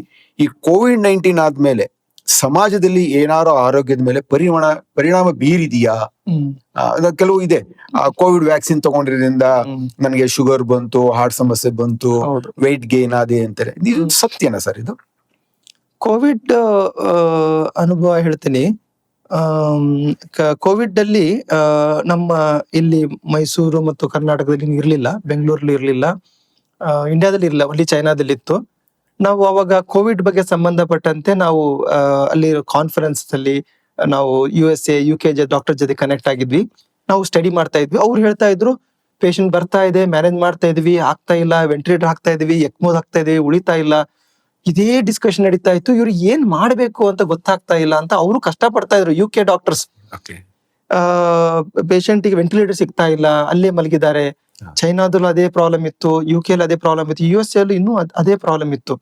ನಮ್ಮ ಇಂಡಿಯಾದಲ್ಲಿ ಇನ್ನೂ ಎಂಟರ್ ಆಗ್ಬೇಕಾಗಿತ್ತು. ಆ ಸ್ಥಿತಿಯನ್ನ ಹೇಳ್ತಾ ಇದ್ದೀನಿ. ಅವಾಗ ನಮ್ಗೆ ಒಂದು ನಾವು ಫಸ್ಟ್ ಕೋವಿಡ್ ಡಯಾಗ್ನೋಸ್ ಮಾಡಿದ್ದು ನಾನೇ ಮೈಸೂರಲ್ಲಿ. ನಮ್ಮ ಹಾಸ್ಪಿಟಲ್ ಅಲ್ಲಿ ಒಬ್ರು CT ತಗೊಂಡ್ಬರ್ತಾರೆ, CT ಸ್ಕ್ಯಾನಿಂಗ್ ಇಟ್ಕೊಂಡ್ ಬರ್ತಾರೆ. ನಾನ್ ನೋಡಿ ಅಲ್ಲಿವರೆಗೂ ಪಾಠ ಮಾಡ್ತಾ ಇದ್ವಿ, ಕೋವಿಡ್ ಬಂದ್ರೆ CT ಹಿಂಗಿರುತ್ತೆ ಅಂತ. ಆ CT ಇಲ್ಲೇ ಇದೆ, ಇಲ್ಲೇ ಕಾಣಿಸ್ತಿದೆ. ಆ ವ್ಯಕ್ತಿ ಆಲ್ರೆಡಿ ಅಡ್ಮಿಟ್ ಆಗ್ಬಿಟ್ಟಿದ್ದಾನೆ, ಗೊತ್ತಿಲ್ಲ ಕೋವಿಡ್ ಅಂದ್ರೆ. ಅವಾಗ ಅಲ್ಲಿ ಯಾರು ಗೊತ್ತಿರುತ್ತೆ. ಸೊ 3-4 ದಿನದ ವಾರ್ಡಲ್ಲೇ ಇದ್ದಾರೆ. ಸೊ ಅಂದ್ರೆ ಆ ಭಯ ಇಮ್ಯಾಜಿನ್ ಮಾಡಿ. ಕೋವಿಡ್ ಅಂದ ತಕ್ಷಣ ಅವಾಗ ಅದು ತುಂಬಾ ಎಲ್ಲರಿಗೂ ಹರಡುತ್ತೆ ಪಾಪ, ಅವರಿಗೆಲ್ಲ ಐಸೋಲೇಟ್ ಮಾಡಿ, ನೀನು ಗೊತ್ತಿರಬಹುದು ಗೌರ್ಮೆಂಟ್ ಇಂದ ಎಲ್ಲ ಅವ್ರನ್ನೆಲ್ಲ ಕರ್ಕೊಂಡೋಗಿ ಒಂದು ಗೌರ್ಮೆಂಟ್ ಹಾಸ್ಪಿಟಲ್ ಐಸೋಲೇಟ್ ಮಾಡಿ ಎಲ್ಲ ಮಾಡಿದ್ರು. ಬಟ್ ಏನಾಯ್ತು ಅಂದ್ರೆ ಅಲ್ಲಿ ಆ ಕೋವಿಡ್ ಅಲ್ಲಿ ಭಯನೇ ತುಂಬಾ ಜನಕ್ಕೆ ತೊಂದರೆ ಕೊಡ್ತು ಅಂತ ಹೇಳ್ತೇನೆ. ಯಾಕಂತಂದ್ರೆ H1N1 ಅಂತ ಒಂದು ಎಪಿಡೆಮಿಕ್ ಮುಂಚೆ ಬಂದಿತ್ತು. 2008 2009 ಅಲ್ಲೂ ಕೂಡ ಆ ತರ ಆಗಿತ್ತು H1N1 ಅಂತ. ಅವಾಗಲೂ ಕೂಡ ಉಸಿರಾಡ ತೊಂದರೆ ಆಗಿ ವೆಂಟಿಲೇಟರ್ ಹಾಕೊಂಡು ಪೇಷಂಟ್ ಎಲ್ಲ ಮ್ಯಾನೇಜ್ ಮಾಡಿದ್ವಿ ನಾವು. ಬಟ್ ಇಲ್ಲೇನಾಯ್ತು, ಭಯದ ವಾತಾವರಣ ಕ್ರಿಯೇಟ್ ಆದಾಗ ಎಲ್ಲರೂ ಬಂದು ಅಡ್ಮಿಟ್ ಆಗ್ತಾ ಇದ್ರು. ಯಾವ ಪೇಷಂಟಿಗೆ ವೆಂಟಿಲೇಟರ್ ಬೇಕೋ ಅವರು ಬೇಗ ಬರ್ತಾ ಇರ್ಲಿಲ್ಲ. ಹೀಗಾಗಿ ಅವ್ರಿಗೆ ಡೆತ್ ರಿಸ್ಕ್ ಜಾಸ್ತಿ ಆಗ್ತಾ ಇತ್ತು. ವೆಂಟಿಲೇಟರ್ ಬೇಡದವರು ವಾರ್ಡ್ ಅಲ್ಲಿ ಅಂದ್ರೆ ಬೇಡ ಆಕ್ಚುಲಿ ಏನಾಗ್ತಾ ಇತ್ತು, 80% ಅವರಿಗೆ ಏನು ಆಗ್ತಾ ಇರ್ಲಿಲ್ಲ. ಇದು ಒಂದು ವೈರಲ್ ಇನ್ಫೆಕ್ಷನ್ ಬರ್ತಾ ಇತ್ತು, ಬಾಡಿಲಿ ಇಮ್ಯುನಿಟಿ ಕ್ರಿಯೇಟ್ ಆಗ್ತಾ ಇತ್ತು, ಹೋಗ್ತಾ ಇತ್ತು. ಕೆಲವೊಮ್ಮೆ ಈ ಒಂದು ಪೋಸ್ಟ್ ಮತ್ತು ಇನ್ಫೆಕ್ಷನ್ ನಡುವೆ ಡಿಫ್ರೆನ್ಸಸ್ ಆದಾಗ, ಒಂದು ವ್ಯತ್ಯಾಸ ಆದಾಗ ಅವ್ರಿಗೆ ತೊಂದರೆ ಜಾಸ್ತಿ ಆಗುತ್ತೆ. ಅದು ಅದೇ ವೈರಸ್ ಅಟ್ಯಾಕ್ ಆದಾಗ ನಮ್ಮ ಬಾಡಿ ಇಮ್ಯುನಿಟಿ ಅಪ್ರೋಪ್ರಿಯೇಟ್ ಆಗಿ ಅದನ್ನ ವೈರಸ್ ತೆಗೆದು ಹಾಕ್ಬಿಟ್ರೆ ನಾವು ಆರಾಮಾಗ್ತೀವಿ, ಉಳಿತೀವಿ. ಬಟ್ ಆ ವೈರಸ್ ಆಕ್ಟಿವೇಟ್ ಜಾಸ್ತಿ ಆಗಿರ್ಬೋದು, ಅಥವಾ ನಮ್ಮ ಬಾಡಿ ಇರಂತ ರೆಸ್ಪಾನ್ಸ್ ಜಾಸ್ತಿ ಮಾಡಿದಾಗ ಅದು ಏನ್ ಮಾಡುತ್ತೆ, ಆ ರೆಸ್ಪಾನ್ಸ್ ಜಾಸ್ತಿ ಆಗಿರೋಂಥ ರೆಸ್ಪಾನ್ಸ್ ಅಂಗಗಳನ್ನೆಲ್ಲ ಡ್ಯಾಮೇಜ್ ಮಾಡುತ್ತೆ. ಅದರಿಂದ ಉಸಿರಾಟ ತೊಂದರೆ, ಕಿಡ್ನಿ ಲಿವರ್ ತೊಂದರೆ ಆಗಿರುವಂತದ್ದು ಅದು ಆಕ್ಚುಲ್ ಆಗಿರುವಂತದ್ದು ವೈರಸ್ ಇದರಲ್ಲಿ. ನಮಗೇನಿತ್ತು ಅಂದ್ರೆ H1N1 ನಾನು ಹಾಸ್ಪಿಟಲ್ ಅಲ್ಲಿ ಮುಂಚೆನೆ ಮ್ಯಾನೇಜ್ ಮಾಡಿದ್ದು ನನಗೆ ಅನುಭವ ಇರೋದ್ರಿಂದ ವಿ ಸ್ಟಿಕ್ ಟು ಬೇಸಿಕ್. ನಾವೇನ್ ಮಾಡ್ತಾ ಇದ್ವಿ, ನಾನು ಕ್ರಿಟಿಕಲ್ ಕೇರ್ ಈ chairman ISCCM Indian society of clinical medicine Mysuru city branch chairman ಇದ್ದೆ. ನಾವು ಒಂದು ಪ್ರೋಟೋಕಾಲ್ ಮಾಡ್ಕೊಂಡ್ವಿ ನಾವೆಲ್ಲ ಡಾಕ್ಟರ್ಸ್ ಈ ತರ ವಿ ಸ್ಟಿಕ್ ಟು ಬೇಸಿಕ್ ಅಂತ. ಯಾರಿಗೆ ಬೇಕು ವೆಂಟಿಲೇಟರ್ ಹಾಕೊಳ್ಳೋಣ, ರೆಗ್ಯುಲರ್ ಹೇಗ್ ಮಾಡ್ತೀವಿ ಅದೇ ತರ ಮಾಡೋಣ, ನೋ ಚೇಂಜ್. ಒನ್ಲಿ ಥಿಂಗ್ ನಾವು ಪ್ರೊಟೆಕ್ಟ್ ಮಾಡ್ಕೊಳ್ಳೋಣ ಅಂತ ನಾವು ರೆಸ್ಪಿರೇಟರ್ ತಗೊಂಡ್ವಿ. ನೀವು ಎಲ್ಲ ದೊಡ್ಡ ದೊಡ್ಡ ಮೆಷಿನ್ಸ್ ಎಲ್ಲ ಹಾಕೊಂಡು ರೆಸ್ಪಿರೇಟರ್ ತಗೊಂಡು ಮ್ಯಾನೇಜ್ ಮಾಡ್ತಾ ಇದ್ವಿ. ಎಲ್ಲಾ ಪೇಷಂಟ್ ಆಕ್ಚುಲಿ ಏನಾಯ್ತು, ಡಾಕ್ಟರ್ ಯಾವ ಭಯ ಆಯ್ತು ಅಂದ್ರೆ ಪೇಷಂಟ್ ಮುಟ್ಲಿಕ್ಕೂ ಭಯ ಪಡ್ತಾ ಇದ್ವಿ. ನಾವೇನ್ ಮಾಡ್ತಾ ಇದ್ವಿ, ನಮ್ ಕೆಲಸನೇ ಇದು critical care. Actually critical care ಅನ್ನೋದು ಸ್ಪೆಷಲಿಸ್ಟ್ ಗೊತ್ತಾಗಿದ್ದೆ ಕೋವಿಡ್ ಇಂದ. ನಾವು ನೀಟಾಗಿ ಹೋಗಿ ಆ ಪೇಷಂಟ್ ಜೊತೆ ಮಾತಾಡ್ತಾ ಇದ್ವಿ, ಹೆಗಲ್ ಮೇಲೆ ಕೈ ಹಿಡ್ಕೊಂಡು ಓಡಾಡಿಸ್ತಾ ಇದ್ವಿ. ವಿಟ್ ಇಸ್ ನಮಗೆ ಅದು ಏನು, ನಾವು we have to take precaution. PPE ಅವೆಲ್ಲ ತಗೊಂತಾ ಇದ್ವಿ, ಅವೆಲ್ಲ ನಾವೆಲ್ಲ ಪ್ರೊಟೆಕ್ಷನ್ ತಗೊಂಡು, ಮಾಸ್ಕ್ PP ಕಿಟ್ ತಗೊಂಡು, ರೆಸ್ಪಿರೇಟರ್ ಹಾಕೊಂಡೆಲ್ಲ ಮ್ಯಾನೇಜ್ ಮಾಡ್ತಾ ಇದ್ವಿ. ಜೊತೆಗೆ ಅವ್ರನ್ನ ಮ್ಯಾನೇಜ್ ಮಾಡಿದಾಗ ಕಾನ್ಫಿಡೆನ್ಸ್ ಬಂತು. ಒಂದ್ಸಲ ಕಾನ್ಫಿಡೆನ್ಸ್ ಬಂದ ಮೇಲೆ ಪೇಷಂಟ್ ಉಳಿತಾನೆ. ಇಟ್ಸ್ ಭಯದಲ್ಲೇ ತೊಂದರೆ ಆಗ್ತಾ ಇತ್ತು. ಯಾಕಂದ್ರೆ ಎಷ್ಟೊಂದ್ ಜನ ಬಂದು ಇದನ್ನ ಬೆಡ್ ನ ಆಕ್ಯುಪೈ ಮಾಡ್ಕೊಳ್ತಾ ಇದ್ರು. ಕೆಲವೊಬ್ರು ಆಕ್ಸಿಜನ್ ಬೇಕಾದವರಿಗೆ ಆಕ್ಸಿಜನ್ ಸಿಗ್ತಾ ಇರ್ಲಿಲ್ಲ, ವೆಂಟಿಲೇಟರ್ ಹಂಗಾಗಿ ತೊಂದರೆ ಆಗ್ತಾ ಇತ್ತು ಅದು. ಸೊ ನಾವು ವೆಂಟಿಲೇಟರ್ ಹಾಕೊಂಡು ಮ್ಯಾನೇಜ್ ಮಾಡಿದ್ಮೇಲೆ ನಮ್ ಸರ್ವೈವಲ್ ಬೆನಿಫಿಟ್ ತುಂಬಾ ಜಾಸ್ತಿ ಇತ್ತು. ಅವಾಗ ಇವರು DC ಅವರು ಸಿಂಧೂರಿ ಅವರು ಇದ್ರು. ಅವರು PK ಇದರಲ್ಲಿ ಮಲ್ಟಿ ಸ್ಪೆಷಾಲಿಟಿ ಹಾಸ್ಪಿಟಲ್ ಅಲ್ಲಿ ಒಂದು ICU ಮಾಡ್ಕೊಡಿ ಅಂತ ಅಲ್ಲೂ ಕೂಡ ನಾವೆಲ್ಲ ಮಾಡ್ಕೊಂಡ್ವಿ. ಅಲ್ಲೂ ತುಂಬಾ ಪೇಷಂಟ್ ಬರ್ತಾ ಇದ್ರು. ನನಗೆ ಬೇಜಾರಾಗ್ತಾ ಇದೆ ಅಂದ್ರೆ ಯಂಗ್ ಪೇಷಂಟ್ ಬಂದು ಡೆತ್ ಆಗ್ತಾ ಇತ್ತು. ನನಗೆ ತುಂಬಾ ಬೇಜಾರಾಗ್ತಾ ಇತ್ತು. ಯಾಕಂದ್ರೆ ಆ ಒಂದು ನಾ ಹೇಳಿದಾಗೆ ಕ್ರಿಟಿಕಲ್ ಕೇರ್ ಅಂದ್ರೆ ಆ ಟೈಮ್ಲಿ ಇಂಟರ್ವೆನ್ಷನ್ ಏನ್ ಜಾಸ್ತಿ ಬೇಕಾಗಲ್ಲ. ಯಾರಿಗೆ ಯಾವ ಟೈಮಲ್ಲಿ ಟ್ರೀಟ್ಮೆಂಟ್ ಬೇಕೋ ಆ ಟ್ರೀಟ್ಮೆಂಟ್ ಸಿಗ್ಬೇಕಷ್ಟೇ. ಆ ಟ್ರೀಟ್ಮೆಂಟ್ ಸಿಗದೇನೆ ಡಿಲೇ ಆಗಿ ಡೆತ್ ಆಗ್ತಾ ಇತ್ತು, ಅದು ಆಗ್ತಾ ಇತ್ತು. But we tried hour level best. ಅವಾಗ ಪೇಷಂಟ್ ಎಲ್ಲ ಚೆನ್ನಾಗಿ ಬಂದ್ರು. ಕೋವಿಡ್ ಇಂದ ತದನಂತರ ಸೆಕೆಂಡ್ ವೇವ್, ಫಸ್ಟ್ ವೇವ್ ಆಯ್ತು. ಸೆಕೆಂಡ್ ವೇವ್ ಬಂದಾಗ vaccination was the one which is help us doctors ಅಂತ. ವ್ಯಾಕ್ಸಿನೇಷನ್ ತಗೊಂಡ್ಮೇಲೆ ನಮಗೆ ಆನೆ ಬಲ ಬಂದಂಗ ಆಯ್ತು. ಯಾಕಂದ್ರೆ ನಮಗೆ, ನೀವು ನಂಬ್ತಿರಿಲ್ಲ, ನಾವು ಪೇಷಂಟ್ ಮ್ಯಾನೇಜ್ ಮಾಡ್ತಾ ಇರುವಾಗ ಫಸ್ಟ್ ವೇವ್ ಅಲ್ಲಿ ಬಾಂಬೆಯಿಂದ ಕಾಲ್ ಬರೋದು, ಅವನು ಹೋದ ಅಂತ, ಡಾಕ್ಟರ್ ಹೋದ ಅಂತ. ಕಲ್ಕತ್ನ ಫೋನ್ ಬರೋದು, ಈ ಡಾಕ್ಟರ್ ಇದಾಯ್ತು. ಈ ತರ ಹೇಗಂತಂದ್ರೆ ಟ್ರೀಟಿಂಗ್ ಡಾಕ್ಟರ್ ಕೂಡ ಆಗ್ತಾ ಇತ್ತು. ಡಾಕ್ಟರ್ ಅದನ್ನ ಪಾಪ ತುಂಬಾ ನಮಗೆ ಗೌರ್ಮೆಂಟ್ ಆಫ್ ಇಂಡಿಯಾ ಆಯ್ತು, ಕರ್ನಾಟಕ ಆಯ್ತು, ತುಂಬಾ ಅಪ್ರಿಶಿಯೇಟ್ ಮಾಡಿದ್ರು. ಬಟ್ ಈ ಡೆತ್ ಆಗ್ತಾ ಇದೆಯಾ ಡಾಕ್ಟರ್ಸ್ ನಡುವೆ ಅಂತ ಅಂದಾಗ ನಿಮಗೆ ಎಷ್ಟು ಟೆನ್ಷನ್ ಆಗುತ್ತೆ.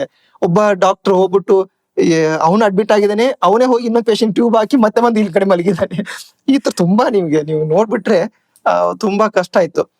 ಯಾವ ಲೆವೆಲ್ಗೆ ಹೋಯ್ತು ಅಂದ್ರೆ, ಒಂದು ಮನೆಯಲ್ಲಿ ಫಸ್ಟ್ ತಂದೆ ಬಂದು ಅಡ್ಮಿಟ್ ಆಗ್ತಾ ಇದ್ರು, ನಾವು ತಾಯಿ ಎಕ್ಸ್ಪ್ಲೇನ್ ಮಾಡ್ತಾ ಇದ್ವಿ. ನೆಕ್ಸ್ಟ್ ತಾಯಿ ಬಂದು ICU ಅಡ್ಮಿಟ್ ಆಗ್ತಾ ಇದ್ರು, ನೆಕ್ಸ್ಟ್ ಮಗನಿಗೆ ಎಕ್ಸ್ಪ್ಲೇನ್ ಮಾಡ್ತಾ ಇದ್ವಿ, ನೆಕ್ಸ್ಟ್ ಮಗನ ICU ಅಡ್ಮಿಟ್ ಆಗ್ತಾ ಇದ್ರು, ತಂದೆ ತಾಯಿ ಹೋಗ್ತಾ ಇದ್ರು, ಒಬ್ರು ಉಳಿತಾ ಇದ್ರು, ಮನೆನೇ ಕ್ಲೋಸ್ ಆ ತರ ಇತ್ತು. ಸೊ ಇಲ್ಲಿ ಏನಾಯ್ತು ಅಂದ್ರೆ ಸೆಕೆಂಡ್ ವೇವ್ ಅಲ್ಲಿ ನಮಗೆ ವ್ಯಾಕ್ಸಿನ್ ಹೆಲ್ಪ್ ಮಾಡಿ. ಎಲ್ಲರೂ ಹೇಳ್ತಾರೆ ವ್ಯಾಕ್ಸಿನೇಷನ್ ಇಂದ ತೊಂದರೆ ಆಯ್ತು ಅಂತಂದೇಳಿ. ಅದರಿಂದನೇ ಡಾಕ್ಟರ್ಸ್ ಗೆ ಒಂದು ಬಲ ಬಂತು, ಅಂದ್ರೆ ಒಂದ್ ಧೈರ್ಯ ಬಂತು ಒಂದ್ ಪೇಷಂಟ್ ಎಲ್ಲ. ಸೊ ಈಗ ಓನ್ಲಿ ಕ್ರಿಟಿಕಲ್ ಕೇರ್ ಡಾಕ್ಟರ್ಸ್ ಮಾತ್ರ ನೀವು ನೋಡ್ತಾ ಇದ್ರೆ, ಮುಂಚೆ ಎಲ್ಲ ಫಸ್ಟ್ ವೇವ್ ಅಲ್ಲಿ ತುಂಬಾ ಕಷ್ಟ ಪಡ್ತಾರೆ. ಆಮೇಲೆ ಹೋಲ್ ಡಾಕ್ಟರ್ ಕಮ್ಯುನಿಟಿ ಎಂಟರ್ ಆಯ್ತು ವ್ಯಾಕ್ಸಿನೇಷನ್ ಆದ್ಮೇಲೆ. ಸೇವ್ ಮಾಡಿ ಎಷ್ಟು ಜನ ಸೇವ್ ಮಾಡಿದ್ವಿ, ತುಂಬಾ ಚೆನ್ನಾಗಾಯ್ತು. Vaccination was really helpful. ಅದು ನಮಗೆ ನಿಜವಾಗ್ಲೂ ಸೇವ್ ಸೋ ಮೆನಿ ಲೈಫ್ಸ್. ಅದ್ರ ಬಗ್ಗೆ ಇದು ಇಲ್ಲ. ಈಗ ಯಾವುದೇ ಒಂದು ವೈರಸ್ ಬಂದಾಗ, ಬಾಡಿಗೆ ಅಟ್ಯಾಕ್ ಮಾಡಿದಾಗ ನಾವು ಸರ್ವೈವ್ ಆಗಿದೀವಿ ಅಂತಂದ್ರೆ ಅದರ ಒಂದು ಸೈಡ್ ಎಫೆಕ್ಟ್ ಇದ್ದೇ ಇರುತ್ತೆ. ಅದು ನಾವು ಅರ್ಥ ಮಾಡ್ಕೋಬೇಕು. ಇವನ್ ನಾವು ಬೇರೆ ಇನ್ಫೆಕ್ಷನ್ ಕೂಡ ಅಷ್ಟೇ. Okay. ನೀವು ಒಂದು ತೊಂದರೆ, ಈಗ ನಾವು ಏನು ಈ ನಮಗೆ ಆ ಒಂದು ಒಂದು ವೈರಸ್ ನ ಮ್ಯಾನೇಜ್ ಮಾಡೋ ಶಕ್ತಿ ಇರ್ಲಿಲ್ಲ ಅಂದ್ರೆ ಆ ವ್ಯಕ್ತಿ ಉಳಿಯಲ್ಲ. ಉಳಿದಾನಂತಂದ್ರೆ ಅವನು ಆ ಕೆಲಸ ವ್ಯಕ್ತಿ ಅದ್ರ ಬಗ್ಗೆ ಅದರಲ್ಲಿ ಏನು ಆ ವೈರಸ್ ಬಗ್ಗೆ ಕಾಂಪೀಟ್ ಮಾಡಿ ಉಳಿದಿದ್ದಾನಂತ. ಆ ಒಂದು ಕ್ರಿಯೆಯಲ್ಲಿ ಕೆಲವೊಂದು ಸೈಡ್ ಎಫೆಕ್ಟ್ ಆಗುತ್ತೆ. ಸೊ ಅದೇ ನಮಗೆ ಇವಾಗ ನಾವು ಕಾಣಿಸ್ತಾ ಇದೀವಿ. ಎಷ್ಟೊಂದು ಜನಕ್ಕೆ ಪೋಸ್ಟ್ ಕೋವಿಡ್ ಅಂತ ಬಂದಾಗ ತುಂಬಾನೇ ಚೇಂಜಸ್ ಆಗಿದೆ. ಏನ್ ಚೇಂಜಸ್ ಆಗಿದೆ ಅಂತಂದ್ರೆ, ಕೆಲವೊಬ್ಬರಿಗೆ ಹಾರ್ಟ್ಗೆ ಸಮಸ್ಯೆ, ಎಷ್ಟೊಂದು ಜನ ಈಗ ಸಡನ್ ಕಾರ್ಡಿಯಾಕ್ ಡೆತ್ ತುಂಬಾ ಜಾಸ್ತಿ ಆಗಿದೆ. ಇದಕ್ಕೂ ನಾವು ಕೋವಿಡ್ಗೆ ಸಂಬಂಧ ಕೊಡಬಹುದಾ? ಹೌದು, ಮುಂಚೆ ಕಂಪೇರಿಟಿವ್ಲಿ ನಾವು ಇಲ್ಲ ಅಂತ ಇದ್ವಿ. ಬಟ್ ಇವಾಗ ನೋಡಿದ್ರೆ ಸ್ಟ್ರೋಕ್ಗಳಾಯ್ತು, ಇದಾಯ್ತು, ಇರಬಹುದು. ಬಟ್ ವ್ಯಾಕ್ಸಿನ್ ಇಂದ ಅಲ್ಲ, ಅದು ವ್ಯಾಕ್ಸಿನ್ ಹ್ಯಾಸ್ ಸೇವ್ಡ್ ಆಕ್ಚುಲಿ. ಯಾವುದೇ ವೈರಸ್ ನಮ್ಮ ಬಾಡಿ ಅಟ್ಯಾಕ್ ಆದಾಗ ಅದರದೇ ಆದ ದುಷ್ಪರಿಣಾಮ ಇದ್ದೇ ಇರುತ್ತೆ, ಇರ್ಲೇಬೇಕು. ಇಲ್ದೇನೆ ಅದು ಹೋಗೋದೇ ಇಲ್ಲ. ಅದು ಹೇಗೆ ಹೋಗುತ್ತೆ ಹೇಳಿ? ಅವಾಗ ನಮ್ಮ ಹಾರ್ಟ್ ಕೂಡ ಅಲ್ಲಿ ಬ್ಲಡ್ ಕ್ಲಾಟ್ಸ್ಗಳು ಜಾಸ್ತಿ ಆಗ್ತಾ ಇರ್ಬೋದು. ಆಮೇಲೆ ಇದು ಸ್ಟ್ರೋಕ್ಗಳು, ನಮ್ಮ ಯಂಗ್ ಸ್ಟ್ರೋಕ್ ಜಾಸ್ತಿ ಆಗ್ತಾ ಇದೆ. ಇವನ್ ಕ್ಯಾನ್ಸರ್ ಕೂಡ, ಇವಾಗ ಮುಂಚೆ ಕ್ಯಾನ್ಸರ್ಗಳೇ ನೋಡ್ತಾ ಇರ್ಲಿಲ್ಲ. ಈ ICU ಅಲ್ಲಿ 2 ಪೇಷಂಟ್ ಬೆಡ್ ಕ್ಯಾನ್ಸರ್ ಪೇಷಂಟ್ ಆಗ್ಬಿಟ್ಟಿದ್ದಾರೆ, ಆತರ ಆಗಿದೆ. ಸಮ್ ಮ್ಯುಟೇಷನ್ ಇಸ್ ಹ್ಯಾಪನ್ಡ್, ಆಗಿದೆ, ಇಲ್ಲ ಅಂತಲ್ಲ. ಬಟ್ ಕೋವಿಡ್ ಇಂದ ಆಗಿದೆ ಅಂತ ಹೇಳಕ್ಕೆ ಯಾವ ಒಂದು ನಮಗೆ ಒಂದು ಪ್ರೂಫ್ ಇಲ್ಲ, ಎವಿಡೆನ್ಸ್ ಇಲ್ಲ. ಬಟ್ ಕೋವಿಡ್ ಇಂದ ನಮಗೆ ಏನ್ ಕಲ್ತ್ವ್ಯಪ್ಪ ಅಂತಂದ್ರೆ, we know what is actually life. ಬರೇ ನಾವು ಹೆಂಗ್ ಮಾಡ್ತಾ ಇದ್ವಿ ಅಂತಂದ್ರೆ, ಇವಾಗ್ಲೂ ಅದೇ ಮಾಡ್ತಾ ಇದೀವಿ, ಬಟ್ ರಿಲೇಟಿವ್ ಕಮ್ಮಿ. ಒಂದು ರೇಸ್ ತರ ಇತ್ತು. ಈಗ ನಾವು ಯಾಕೆ ನಮಗೆ ಪೇಷಂಟ್ಗಳು ತೊಂದರೆ ಆಗ್ತಾ ಇದೆ ಅಂತಂದ್ರೆ, ಒಂದು ಬೇಸಿಕಲಿ BP, ಶುಗರ್, ಕೊಲೆಸ್ಟ್ರಾಲ್ ಮತ್ತೆ ಈ ಒಂದು ಸ್ಟ್ರೆಸ್, ಇವ್ 4ರಿಂದನೇ ಡೆತ್ ಆಗ್ತಾ ಇರೋದು, ತೊಂದರೆ ಆಗ್ತಾ ಇರೋದನ್ನ ಹೇಳ್ತಾರ. ಮೇನ್ ನೀವು ICU ಬರೋದು ಅದೇ ಕಾರಣಗಳನ್ನೇ. ಬಟ್ ಬೇರೆ ಬೇರೆ ವಿಧದಲ್ಲಿ BP ಜಾಸ್ತಿ ಆಗಿ ಬ್ರೈನ್ ಅಲ್ಲಿ ಬ್ಲೀಡ್ ಆಗಿ ಬರ್ಬೋದು, ಹಾರ್ಟ್ ಅಟ್ಯಾಕ್ ಆಗಿ ಬರ್ಬೋದು, ಶುಗರ್ ಜಾಸ್ತಿ ಆಗಿ ಬರ್ಬೋದು, ಈ ತರ ಇರುತ್ತೆ. ಕಿಡ್ನಿ ತೊಂದರೆ ಆಗಿ ಬರ್ಬೋದು.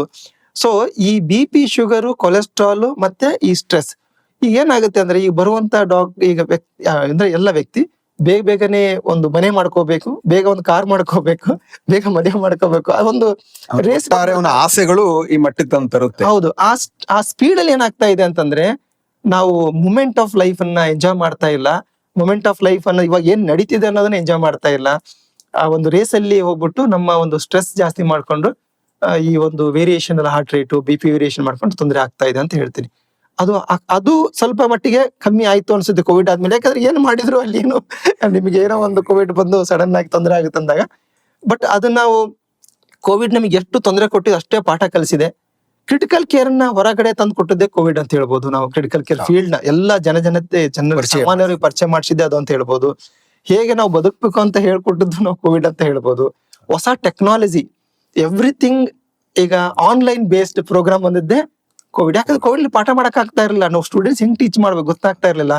ಕಂಪ್ಲೀಟ್ಲಿ ಆನ್ಲೈನ್ ಬಂದ್ವಿ. ಹುಡುಗರಿಗೆ ಏನು ಆನ್ಲೈನ್ ಇವಾಗ ಸ್ವಲ್ಪ ಸೈಡ್ ಎಫೆಕ್ಟ್ ಆಗ್ತಾ ಇದೆ. ಅವರ ಏನು ಮೀಟಿಂಗ್ಸ್ ಅಲ್ಲಿ ನಾವು ಎಷ್ಟೊಂದು ಡಿಸ್ಕಸ್ ಮಾಡಿ ಇವಾಗೆಲ್ಲ ಕಾನ್ಫರೆನ್ಸಸ್, ಕ್ಲಾಸಸ್ ಎಲ್ಲ ಮಾಡ್ತಾ ಇದೀವಿ. ಆನ್ಲೈನ್ ಟೀಚಿಂಗ್ ಮಾಡ್ಯೂಲ್ ಜಾಸ್ತಿ ಆಗ್ತಾ ಇದೆ.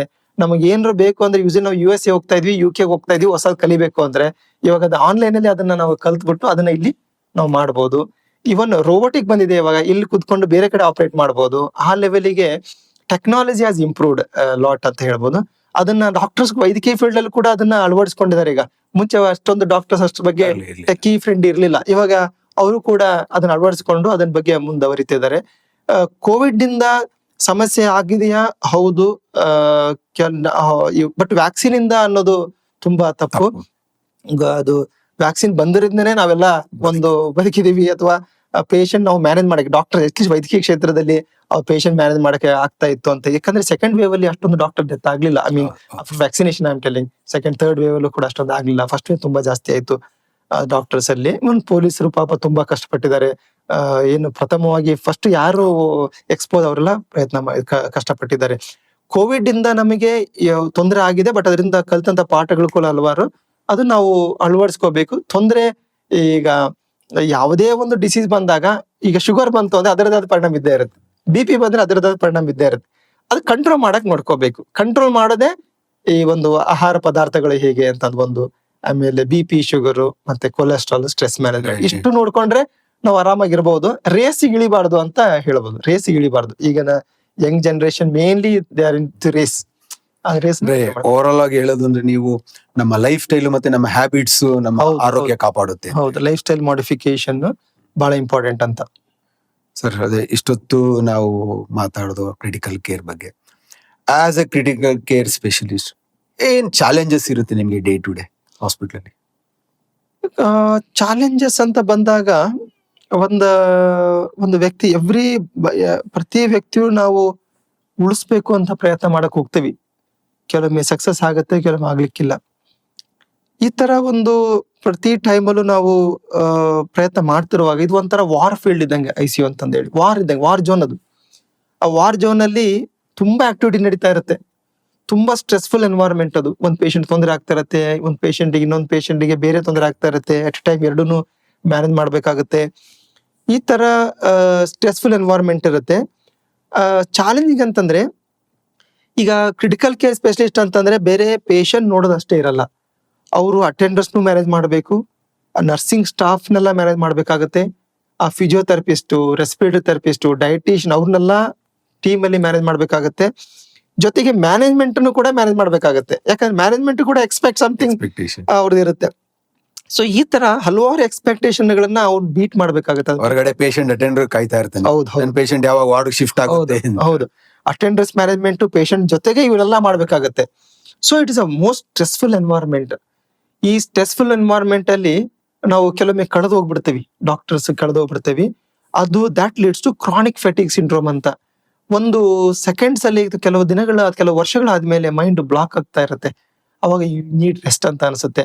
ಸೊ ಚಾಲೆಂಜಸ್ ಅಂತಂದ್ರೆ ಎವ್ರಿ ಟೈಮ್ ಆ ಸ್ಟ್ರೆಸ್ ಸ್ಟಿಮ್ಯುಲೇಷನ್ ಆಡ್ ಆಗಿ ಡಾಕ್ಟರ್ಸ್ ಒಂದು ಮೂಮೆಂಟ್ ಅಲ್ಲಿ ಕ್ರಾನಿಕ್ ಫೆಟಿಗ್ ಸಿಂಡ್ರೋಮ್ ಅಂತ ಹೋಗಕ್ ಸಾಧ್ಯತೆ ಇದೆ. ಕ್ರಾನಿಕ್ ಫೆಟಿಗ್ ಸಿಂಡ್ರೋಮ್ ಅಂದ್ರೆ ತುಂಬಾ ಕಷ್ಟ ಅದ್ರ ಹೊರಗೆ ಬರೋದು. ಅದು ಒಂದು ದಿನ, ಒಂದು ತಿಂಗಳು ಇರಲ್ಲ, ತುಂಬಾ ವರ್ಷಗಳ ಗಂಟಲೆ ಇರೋ ಸಾಧ್ಯತೆ ಇರುತ್ತೆ. ಅದು ಒಂದು ಚಾಲೆಂಜಿಂಗ್, ತುಂಬಾ ಚಾಲೆಂಜಿಂಗ್ ಅದು. ಸ್ಟಾರ್ಟಿಂಗ್ ಅಲ್ಲಿ ಹೆಂಗಿದ್ದಾಗ ತುಂಬಾ ಚೆನ್ನಾಗಿ ಕೆಲಸ ಮಾಡಿಬಿಡ್ತೇವಿ, ಬರ್ತಾ ಬರ್ತಾ ಸ್ವಲ್ಪ ಅದು ಕಷ್ಟ ಆಗ್ಬೋದು. ಇನ್ನೊಂದು ಅಟೆಂಡರ್ಸ್ ಇವಾಗ ಅಷ್ಟು ಈಸಿಯಾಗಿ ಮ್ಯಾನೇಜ್ ಮಾಡಕ್ಕೆ ಕಷ್ಟ. ತುಂಬಾ ಮನೆಯಲ್ಲೂ ಡಾಕ್ಟರ್ಸ್ ಇದಾರೆ ಇವಾಗ. ಗೂಗಲ್ ಡಾಕ್ಟರ್ ಇದಾರೆ, ಗೂಗಲ್ ಡಾಕ್ಟರ್ಸ್ ಇದಾರೆ, ಮನೆಯಲ್ಲಿ ಡಾಕ್ಟರ್ಸ್ ಇದಾರೆ. ಎಲ್ಲರೂ ಅವ್ರು ಡಾಕ್ಟರ್ಸ್ ಕೇಳಿ ಅವ್ರು ಇನ್ನೂ ಮನೇಲಿರುವಂತ ಡಾಕ್ಟರ್ ಕೂಡ ಇಲ್ಲಿ ಏನ್ ನಡೀತಿದೆ ಅಂತ ಕೇಳ್ಕೊಂಡು ಅವ್ರು ಇಟ್ ವೇರಿ ಪೇಷಂಟ್ ಮಾಡ್ಬೇಕು. ಪೇಷಂಟ್ ನೋಡ್ದೇನೆ ನಾವು ಏನು ಡಿಸಿಷನ್ ತಗೋಬಾರ್ದು. ಪೇಷಂಟ್ ನೋಡಿ ಡಿಸಿಷನ್ ತಗೋಬೇಕು. ಇಲ್ಲ ಅಂದ್ರೆ ಆ ಡಾಕ್ಟರ್ಗೆ ಅಲೋ ಮಾಡ್ಬೇಕು ಮಾಡಿ ಅಂತ. ಬಿಕಾಸ್ ಎಲ್ಲರೂ ಅದೇ ಸೈನ್ಸ್ ಓದಿರೋದು. ಅದೊಂದು attenders challenging is A most difficult ಇವಾಗ. ಆಮೇಲೆ ಕಾಸ್ಟ್ ಪಾಪ ಎಷ್ಟೊಂದು ಬಡವರಿಗೆ ಆ ಒಂದು ಫೆಸಿಲಿಟಿ ಸಿಗ್ತಾ ಇಲ್ಲ ಅನ್ನೋ ತರ ಭಯ ಆಗುತ್ತೆ. ಯಾಕಂದ್ರೆ ಎಲ್ಲ ಪ್ರೈವೇಟ್ ಹಾಸ್ಪಿಟಲ್ ಅಲ್ಲಿ ರೇಟ್ಗಳು ಇನ್ವೆಸ್ಟ್ಮೆಂಟ್ ಅಷ್ಟು ಅವರು ಆ ಟೆಕ್ನಾಲಜಿ ಕೊಡ್ತಾ ಇದಾರೆ ಅಂತಂದ್ರೆ, ನಾ ಹೇಳಿದಾಗ ಈಗ ಕ್ಲೋಸ್ ರೂಮ್ ಅಂತ ಹೇಳಿದ್ರಿ, ನೆಗೆಟಿವ್ ಪ್ರೆಷರ್ ರೂಮ್ ಅಂತ ಹೇಳಿದ್ರಿ, ಎಕ್ಮೋ ಅಂತ ಹೇಳಿದ್ರಿ, ಅವೆಲ್ಲ ಹೇಳಿದಾಗ ಅದೇ ತರ ರೇಟ್ ಇದ್ದೇ ಇರುತ್ತೆ. ಸಿಗ್ಬೇಕಲ್ಲ, ಅದು ಮೆಷಿನ್ ಸಿಗದೇ ಇಲ್ಲ. But it is saving so many lives. But ಮತ್ತೆ ಯೂಸ್ ಮಾಡಿ ರೇಟ್ ಕಮ್ಮಿ ಆಗ್ಬೇಕು, ಅದು ಬೇರೆ ವಿಷಯ. ಆವಾಗ ನಮಗೆ ಕಷ್ಟ ಆಗತ್ತೆ. ಆ ತರದ್ ಒಂದು ನೋಡಿದ್ರೆ ಬೇಜಾರಾಗ್ತಾ ಇರುತ್ತೆ as A doctor point of view ನೋಡಿದಾಗ. ಸೊ ಓವರ್ ಆಲ್ ಅಂತಂದ್ರೆ ಚಾಲೆಂಜ್ ಅಂತಂದ್ರೆ mainly is a stressful environment. Every patient is a challenging. Each patient is a challenging. It is not like ಒಂದ್ ಪೇಷಂಟ್ ಆಯ್ತು ಅಂತ, ಆಮೇಲೆ ಒಂದು ಪೇಷಂಟ್ ಚೆನ್ನಾಗಿರುತ್ತೆ, ಇನ್ನೇನು ವಾರ್ಡ್ ಶಿಫ್ಟ್ ಮಾಡ್ಕೊಂತಿರ್ತೀವಿ, ಇನ್ನೊಂದು ಪೇಷಂಟ್ ಬರುತ್ತೆ, ಇನ್ನೇನು ಅದನ್ನ ರಿಸಸ್ಟೇಷನ್ ಮಾಡಿ ಸ್ಟೆಬಿಲೈಸ್ ಮಾಡಿ ರೆಡಿ ಮಾಡಿರ್ತೀವಿ, ಮತ್ತೊಂದು ಪೇಷಂಟ್ ಬಂದಿರುತ್ತೆ. ಸೊ ಅಲ್ಲಿ ಮುಗಿಯಲ್ಲ, ಅದು ಒಂದಾದ್ಮೇಲೆ ರೆಡಿ ಇರ್ಬೇಕು. ನಾವ್ ಎಷ್ಟು ಎನರ್ಜಿ ಈ ಫಸ್ಟ್ ಪೇಷಂಟ್ ಯೂಸ್ ಮಾಡಿರ್ತಾವೋ, ಕೊನೆ ಪೇಷಂಟ್ ನಮ್ಮ ಡ್ಯೂಟಿಯಲ್ಲಿ ಕೊನೆ ಪೇಷಂಟ್ ಎಷ್ಟಿರುತ್ತೋ ಅಷ್ಟೇ ಎನರ್ಜಿ ಕೊಡ್ಬೇಕಾಗತ್ತೆ. ಇಲ್ಲ ಅಂದ್ರೆ ಅಟೆಂಡರ್ಗೆ ಅದು ಫೀಲ್ ಆಗುತ್ತೆ, ಅಟೆಂಡರ್ಗೆ ಪೇಷಂಟ್ ಡಾಕ್ಟರ್ಸ್ಗೆ ಯಾಕೋ ನಂಬಿಕೆ ಬರ್ತಾ. ಅಂದ್ರೆ ಅದನ್ನ ನಾವು ಕಾನ್ಫಿಡೆನ್ಸ್ ತಗೋಬೇಕಾಗತ್ತೆ. ಆ ಕಾನ್ಫಿಡೆನ್ಸ್ ಕೊಡ್ಬೇಕಂದ್ರೆ ಅಷ್ಟೇ ನಾವು ಹೈ ಎನರ್ಜಿಯಲ್ಲಿ ಕೆಲಸ ಮಾಡ್ಬೇಕಾಗತ್ತೆ. ಆ ಹೈ ಎನರ್ಜಿ ಇದ್ದಾಗ ಅಷ್ಟೇ ನಮ್ಗೆ ಈ ತರ ಪ್ರಾಬ್ಲಮ್ಸ್ ಗಳು ಇರುತ್ತೆ. It is really challenging critical care ಅಂತಂದ್ರೆ. ಸೊ ಇವಾಗ ಅದರದ್ದು ಹೇಗೆ ನಾವು ಮ್ಯಾನೇಜ್ ಮಾಡ್ತಿದೀವಿ ಅಂದ್ರೆ ಟೀಮ್ ಆಗಿ ಮ್ಯಾನೇಜ್ ಮಾಡ್ತಾ ಇದೀವಿ. ತುಂಬಾ ಜನ ಡಾಕ್ಟರ್ಸ್ ಇನ್ವಾಲ್ವ್ ಆಗ್ತೀವಿ, ನಡುವೆ ನಾವು ಆಫನ್ ರೆಸ್ಟ್ ತಗೋಬೇಕಾಗತ್ತೆ. ಆ ತರದಿಂದ ಮ್ಯಾನೇಜ್ ಮಾಡಬಹುದು. ಅಟೆಂಡರ್ಸ್ ಕೂಡ ಅಷ್ಟೇ. ನಾವು ಇವಾಗ ಕ್ರಿಟಿಕಲ್ ಕೇರ್ ಬಗ್ಗೆ ಹೇಳೋದಾದ್ರೆ ಅಟೆಂಡರ್ಸ್ ನೀವು ಹೇಗೆ, ಇದು ಬಹಳ ಇಂಪಾರ್ಟೆಂಟ್ ಜನತೆ ಹೇಳುವಂತದ್ದು. ನೀವು ಹೇಗೆ ಹಾರ್ಟ್ ಪ್ರಾಬ್ಲಮ್ ಬಂದಾಗ ಕಾರ್ಡಿಯಾಲಜಿಸ್ಟ್ ಕಡೆ ಹೋಗ್ತೀರಾ, ಬ್ರೈನ್ ಪ್ರಾಬ್ಲಮ್ ಬಂದಾಗ ನ್ಯೂರಾಲಜಿಸ್ಟ್ ಹೋಗ್ತೀರಾ, ಅದೇ ತರ ತುರ್ತು ಪರಿಸ್ಥಿತಿ ಅಂತ ಬಂದಾಗ, ಎಮರ್ಜೆನ್ಸಿ ಬಂದಾಗ ನೀವು ನೆನ್ಪು ಮಾಡ್ಕೊಳ್ಳಿ, ಇಂಟೆನ್ಸಿವಿಟ್ ಅಂತ ಇರ್ತಾರೆ, ಅವ್ರು ಹೇಳೋದನ್ನ ಕೇಳಿ. That is very important. ಆ ಟೈಮಲ್ಲಿ ಎಮರ್ಜೆನ್ಸಿ ಕೇರ್ ಏನಿರುತ್ತೋ ಅದು ಬಹಳ ಇಂಪಾರ್ಟೆಂಟ್. ಆ ಟೈಮ್ ಮಿಸ್ ಆಗ್ಬಿಟ್ರೆ ಆಮೇಲೆ ಆ ಕೆಲಸ ಮಾಡಿದ್ರು ಕೂಡ ಅದ್ರ ಬಗ್ಗೆ ಅಷ್ಟೊಂದು ಎಫೆಕ್ಟಿವ್ ಟ್ರೀಟ್ಮೆಂಟ್ ಅಂತ ಅನ್ಸಲ್ಲ. So early effective appropriate treatment is the option ಅಂತ ಹೇಳ್ಬೋದು. ಸರ್, ಇಷ್ಟೊತ್ತು ಕ್ರಿಟಿಕಲ್ ಕೇರ್ ಬಗ್ಗೆ ಮಾತಾಡಿದ್ರು. ಪ್ರತಿಯೊಬ್ಬ ವ್ಯಕ್ತಿಗೂ ಫ್ರೀ ಟೈಮ್ ಬಹಳ ಅವಶ್ಯಕತೆ. ಈಗ ನೀವು ವೃತ್ತಿಯಿಂದ ಮನೆಗೆ ಹೋದ್ಮೇಲೆ ನಿಮ್ಮ ಫ್ರೀ ಟೈಮ್ ನ, ಬಿಡುವಿನ ವೇಳೆಯನ್ನ ಹೇಗೆ ನೀವು ಕಳೀತೀರಿ ಸರ್? ಅದೇ ಅದು ಅವು ಪ್ರತಿಯೊಬ್ಬ ಡಾಕ್ಟರ್ ಮೇಲೆ ಡಿಪೆಂಡ್ ಆಗುತ್ತೆ. ನಾವು ಇವಾಗ ಆಲ್ಮೋಸ್ಟ್ ಒಂದು 15 ವರ್ಷ ಕಂಪ್ಲೀಟ್ ಆಗಿ ಕ್ರಿಟಿಕಲ್ ಕೇರ್ ಅಂತ ನನ್ನ ಲೈಫ್ ನ ಮುಡುಪಾಗಿಟ್ಟಿ ಅನ್ನೋ ತರ ಇದ್ದೆ ನಾನು. ಆಮೇಲೆ ಗೊತ್ತಾಯ್ತು we have to be take care of our self also. It is not ನಮ್ಮನ್ನ ನಾವು ನೋಡ್ಕೋಬೇಕು ಅಂತ. ಮೇನ್ಲಿ ನಾವು ಅರ್ಲಿ ಮಾರ್ನಿಂಗ್ ವಾಕ್ ಅಂತ ಇರ್ಬೋದು, ಎಕ್ಸರ್ಸೈಸ್ ಅಂತ ಇರ್ಬೋದು, ಅದೆಲ್ಲ ಮಾಡ್ತೀವಿ. ಫ್ಯಾಮಿಲಿ ಟೈಮ್ ಅಂತ ಇರುತ್ತೆ, ಫ್ಯಾಮಿಲಿ ಟೈಮ್ ಅಂತ ತಗೊಳಕ್ ಪ್ರಯತ್ನ ಮಾಡ್ತೀವಿ. ವಿ ಆರ್ ಕಟಿಂಗ್ ಡೌನ್ ನಮ್ಮ ಟೈಮಿಂಗ್ಸ್ ಸ್ವಲ್ಪ ಕಮ್ಮಿ ಮಾಡ್ಕೊಂಡು ಜಾಸ್ತಿ ಟೈಮ್ ಫ್ಯಾಮಿಲಿಯಲ್ಲಿ ಯಾಕಂದ್ರೆ ನಿಮ್ಗೂ ಒಂದು ಮೋಟಿವೇಶನ್ ಹೌದು, ಬಹಳ important. ಫ್ಯಾಮಿಲಿಗೆ ಟೈಮ್ ಹೌದು. ಕೊಡೋದು. ಯಾರಿಗೆ ಯಾವ ಡಾಕ್ಟರ್ ಫ್ಯಾಮಿಲಿ ಟೈಮ್ ಕೊಡ್ತಾ ಇಲ್ಲ ಅಂದಾಗ ಅವರು ಆ ವ್ಯಕ್ತಿ ಜಾಬ್ ಟೈಮ್ ಅಲ್ಲಿ ಎಫೆಕ್ಟಿವ್ ಆಗಿ ಮೆಡಿಕೇಶನ್ ಮ್ಯಾನೇಜ್ ಮಾಡಕ್ ಆಗಲ್ಲ. ಯಾಕಂದ್ರೆ ಇಲ್ಲಿ ಮೇನ್ ನಮಗೆ ಪಾಸಿಟಿವ್ ಎನರ್ಜಿ ಅಥವಾ ಬೂಸ್ಟಿಂಗ್ ಫ್ಯಾಕ್ಟರ್ ಬರೋದೇ ಫ್ಯಾಮಿಲಿಯಿಂದ. ಅದು ಬಹಳ ಇಂಪಾರ್ಟೆಂಟ್. ಕಿಡ್ಸ್ ಇರ್ಬೋದು, ವೈಫ್ ಇರ್ಬೋದು, ಅವ್ರ ಕಡೆಯಿಂದ ನಮಗೆ ಬಂದಾಗ ನಮ್ಗೆ ಇಲ್ಲಿ ನಾವು ನಗು ನಗುತ್ತಾ ಕೆಲಸ ಮಾಡಬಹುದು. ಇಲ್ಲಿ ನಮಗೆ ಅದು Support ಸಿಕ್ಕಿಲ್ಲ ಅಂದ್ರೆ- ಸಿಕ್ಕಿಲ್ಲ ಅಂದಾಗ ಆ ನಗು ಮುಖ ಇಲ್ಲಿ ತೋರ್ಸಕ್ ಆಗಲ್ಲ. ಸೊ ಡಾಕ್ಟರ್ಸ್ ಗೆ ಹೇಳೋದಾದ್ರೆ family time is most important. ಅದ ನಂತರ ನೀವು ಇದಕ್ಕೆ ನಿಮಗೆ ಎನರ್ಜಿ ಸಿಗುತ್ತೆ ನಿಮಗೆ ಕೆಲಸ ಮಾಡ್ಲಿಕ್ಕೆ ಅಂತ ಹೇಳ್ಬೋದು. Most V read lot of books actually. ಯಾಕಂದ್ರೆ ಡಾಕ್ಟರ್ಸ್ ಗೆ ಏನಂತಂದ್ರೆ ಕೆಲಸ ಮಾಡಿ ಮಾಡಿ ಏನಾಗುತ್ತೆ, ಕೆಲಸ ಮಾಡದೇ ಇದ್ರೆ ಏನೋ ಮಿಸ್ ಮಾಡ್ಕೊಂಡಿದ್ರೆ ಅನ್ಸ್ಬಿಡುತ್ತೆ. 2 ದಿನ ರಜಾ ತಗೊಂಡ್ರೆ ನಮಗೆ ಏನ್ ಅನ್ಸುತ್ತೆ, ಯಾಕೋ ಹಾಸ್ಪಿಟಲ್ ಹೋಗಿಲ್ಲ ಅನ್ನೋ ತರ ಆಗ್ಬಿಟ್ಟಿದೆ. ಸೊ ಆ ದೃಷ್ಟಿಯಿಂದ ನಾವ್ ಏನ್ ಮಾಡ್ತಿದೀವಿ ಅಂದ್ರೆ ಈಗ ಬೇರೆ ಬೇರೆ ಒಂದನ್ನ ಕಲಿತಾ ಇದೀವಿ. ಈ ಡಾಕ್ಟರ್ ಬಿಟ್ಟು ಬೇರೆ ದಿನ ಓದೋಣ ಅಂತ ತುಂಬಾ ಬುಕ್ಸ್ ಓದ್ತಾ ಇದೀವಿ. ಈಗ ಇತ್ತೀಚೆಗೆ ತುಂಬಾ ಬುಕ್ಸ್ ಗಳನ್ನು ಓದ್ತಾ ಇದೀವಿ, ಬೇರೆ ಬೇರೆ ವಿದ್ಯೆಗಳನ್ನ ಕಲಿತಾ ಇದೀವಿ. ಆ ತರ ಟೈಮ್ ಸ್ಪೆಂಡ್ ಅನ್ನೋಕ್ಕಿಂತ ಇಟ್ ಈಸ್ ನಮ್ಗೆ ಎಲ್ಲಿ ಖುಷಿ ಆಗುತ್ತೋ ಅದನ್ನ ಮಾಡ್ಲಿಕ್ಕೆ ಇಷ್ಟಪಡ್ತೇವೆ. ಅದೇ ಏನಾರ ಒಂದು ಹಾಬೀಸ್ ಅಂತ Hobbies. ಸರ್, ಏನಿದೆ ನಿಮ್ಗೆ ಹಾಬೀಸ್? ಈಗ ಹಾಬೀಸ್ ಅಂದ್ರೆ ಮೇನ್ಲಿ ಇವಾಗ ನಾವು ಬೇರೆ ಒಂದು ಇದು ಓದ್ತಾ ಇದೀವಿ. ಏನೋ ಅಲಾಂಗ್ ವಿತ್ ವಾಕಿಂಗ್, ಎಕ್ಸರ್ಸೈಸ್ ಜೊತೆಗೆ ರನ್ನಿಂಗ್ ಜೊತೆಗೆ ಬುಕ್ಸ್ ಓದೋದೇ ಮೇನ್ ಹಾಬೀಸ್ ಅಂದ್ರೆ ಬುಕ್ಸ್. ಸರ್, ಇಷ್ಟೊತ್ತು ನೀವು ನಮಗೆ ಕ್ರಿಟಿಕಲ್ ಕೇರ್ ಬಗ್ಗೆ ತಿಳಿಸ್ಪಡಿಸಿದ್ರಿ. ಮೇಲೆ ಕೊನೆಯದಾಗಿ ಆಸ್ ಎ ಡಾಕ್ಟರ್, ಈಗ ಕ್ರಿಟಿಕಲ್ ಕೇರ್ ಸ್ಪೆಷಲಿಸ್ಟ್ ಬಿಟ್ಬಿಟ್ಟು ಒಂದು ಸಮಾಜದಲ್ಲಿ ಒಬ್ಬ ವೈದ್ಯನಾಗಿ ನಮ್ಮ ಜನತೆಗೆ ಏನ್ ಮೆಸೇಜ್ ಕೊಡಕ್ಕೆ ಹೇಳ್ತೀರಿ ಸರ್? ಓಕೆ, ವೈದ್ಯನಾಗಿ ಜನತೆಗೆ ಮೆಸೇಜ್ ಅಂತಂದಾಗ ಏನ್ ಆಗ್ತಾ ಇದೆ ಅಂತಂದ್ರೆ ಇವಾಗ ನಿಮ್ಮ ಮನೆಗಳಲ್ಲಿ ನಿಮ್ಮ ತಂದೆ ತಾಯಿ ಆಗಿರ್ಬೋದು, ಚಿಕ್ಕಮ್ಮ ಚಿಕ್ಕಪ್ಪರಾಗಿರ್ಬೋದು, ನಿಮ್ಮ ರಿಲೇಟಿವ್ಸ್ ಆಗಿರ್ಬೋದು, ಅವ್ರದ್ದು ಮೇನ್ ನೀವು ಜಸ್ಟ್ BP, ಶುಗರ್, ಕೊಲೆಸ್ಟ್ರಾಲ್ ಮತ್ತು ಈ ಒಂದು ಎಷ್ಟು ಸ್ಟ್ರೆಸ್ ಇದೆ, ಇವು 4 ಫ್ಯಾಕ್ಟರ್ನ ನೋಡ್ಲಿಕ್ಕೆ ಪ್ರಯತ್ನ ಮಾಡಿ. ಮೋಸ್ಟ್ ಆಫ್ ದ ಕಾಂಪ್ಲಿಕೇಶನ್ ಆಗೋದು ಈ ಒಂದು 4 ತೊಂದರೆಯಿಂದ ಅಂತ ಹೇಳ್ಬೋದು. ಏನೇ ತೊಂದರೆ ಆದ್ರೂ ಶುಗರ್ ಸಂಬಂಧಪಟ್ಟಂತೆ ಹೇಳೋದಾದ್ರೆ, ಇವಾಗ ಶುಗರ್ ಇರೋದು ಈ ಜನತೆ ಒಂದು but 15% of the 10% of the people, 15% whole ಇಂಡಿಯಾದಲ್ಲಿ ಪ್ರೀ ಡಯಾಬಿಟಿಕ್ ಸ್ಟೇಟ್ ಅಲ್ಲಿ ಇದ್ದಾರೆ. ಪ್ರೀ ಡಯಾಬಿಟಿಕ್ ಅಂತಂದ್ರೆ ಇನ್ನು ಡಯಾಬಿಟಿಸ್ ಆಗಿಲ್ಲ, ಡಯಾಬಿಟಿಸ್ ಆಗುವ ಸ್ಥಿತಿಯಲ್ಲಿ ಇದ್ದಾರೆ. ಅವ್ರನ್ನ ಕಂಡುಹಿಡಿಬೇಕು ಅಂದಾಗ ನಾವೇನ್ ಮಾಡ್ತೀವಿ, ಯೂಸಲಿ ಒಂದು ಫಾಸ್ಟಿಂಗ್ ಬ್ಲಡ್ ಶುಗರ್ ಅಂತ ಮಾಡ್ಕೊಳ್ತೇವಿ. GRBS ಅಂತ ಒಂದು ಶುಗರ್ ಚೆಕ್ ಮಾಡ್ತಾ ಇದೀವಿ, ಅದರಿಂದ ಕಂಡಿಡಕ್ಕಾಗಲ್ಲ. ಅದಕ್ಕೆ HbA1c ಅಂತ ಟೆಸ್ಟ್ ಮಾಡಬೇಕು. ಅದೇನಾದ್ರೂ ಹೈಯರ್ ಸೈಡ್ ಇದ್ರೆ ಅವರು ಪ್ರೀ ಡಯಾಬಿಟಿಸ್ ಸ್ಟೇಜ್ ಅಲ್ಲಿ ಬರ್ತಾರೆ. ಅಂತವ್ರಿಗೆ ನಾವು ಶುಗರ್ ಕಂಟ್ರೋಲ್ ಮಾಡೋದ್ರಿಂದ ಅಥವಾ ಒಂದು ಆಹಾರ ಪದ್ಧತಿಯಿಂದ ಆ ಶುಗರ್ನ ಡಯಾಬಿಟಿಸ್ ರಿವರ್ಸಲ್ ಮಾಡ್ಕೋಬಹುದು, ಡಯಾಬಿಟಿಸ್ ಬರ್ದಾಗ ನೋಡ್ಕೋಬಹುದು. BP ಮತ್ತು ಶುಗರ್ ಇಲ್ಲಿರುವಂತ ನಮ್ಮ ICU ನೋಡುವಂತ ಯಾವುದೇ ಕಾಂಪ್ಲಿಕೇಶನ್ ಕೂಡ ಲಿಂಕ್ ಆಗಿರುತ್ತೆ. ಆ ಲೆವೆಲ್ಗೆ ಇರುತ್ತೆ ಅದು BP ಮತ್ತು ಶುಗರ್. ಏನೇ ತಗೊಳ್ಳಿ BP, ಶುಗರ್ ಮತ್ತೆ ಕೊಲೆಸ್ಟ್ರಾಲ್ ಆಡ್ ಆಗಿರುತ್ತೆ. ಬೇರೆ ಪ್ರಾಬ್ಲಮ್ಸ್ ಇದೆ, ಆ ಬೇರೆ ಪ್ರಾಬ್ಲಮ್ಸ್ ಅವರಾಗೆ ಮಾಡ್ಕೊಳ್ಳುವಂಥದ್ದು. ಪಾಯ್ಸನಿಂಗ್ ಆಯ್ತು, ಆಕ್ಸಿಡೆಂಟ್ ಆಯ್ತು, ಈ ತೊಂದರೆಗಳು.